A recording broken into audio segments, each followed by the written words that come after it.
कुलमानबारे प्रधानमन्त्री ओलीले भने कुनै चमत्कार वा जादु भएको छैन। प्रधानमन्त्री केपी शर्मा ओलीले नेपाल विद्युत प्राधिकरणका निवर्तमान कार्यकारी निर्देशक कुलमान घिसिङलाई हटाउने सरकारको निर्णय विरूद्ध नेकपा माओवादी केन्द्रका अध्यक्ष पुष्पकमल दाहाल प्रचण्डद्वारा गरिएको आलोचनालाई खारेज गरेका छन्। आज मंगलबार काठमाडौँमा आयोजित सुजाता कोइरालाद्वारा लिखित आत्मकथा र म र साने बुबा विमोचन समारोहमा सम्बोधन गर्दै प्रधानमन्त्री ओलीले घिसिङको कार्यकालको व्याख्या भ्रमपूर्ण भएको टिप्पणी गरेका छन्।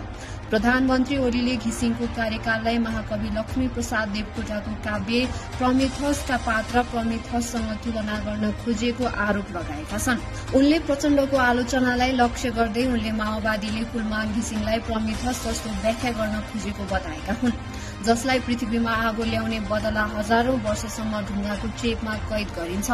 यस्ता भ्रममा नपर्न सबैलाई आग्रह समेत गरेका छन्।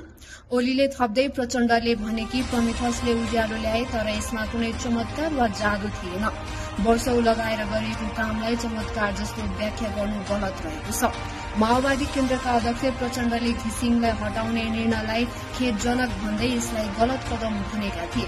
उनले घिसिङको कार्यकाललाई उज्यालो र सफल बताउँदै सरकारको निर्णयमा असहमतिपूर्वक आलोचना गरेका थिए।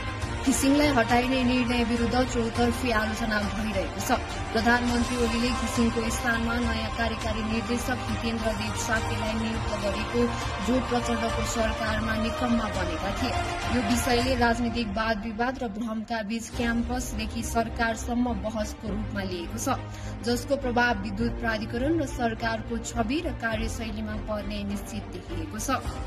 सरकारले नेपाल विद्युत प्राधिकरणका कार्यकारी निर्देशक कुलमान घिसिङलाई पदबाट हटाउने निर्णय गरेसँगै उनको समर्थनमा मंगलबार दिनभर प्रदर्शनहरू भएका छन्। सोमबार बसेको मन्त्री परिषद बैठकले कुलमानलाई हटाउने निर्णय गरेको थियो। यसैबीच नेकपा बहुमतका युवाहरूले पनि सिंहदरबारको निषेध क्षेत्रमा सरकारको निर्णयको विरोध गर्दै प्रदर्शन गरेका छन्।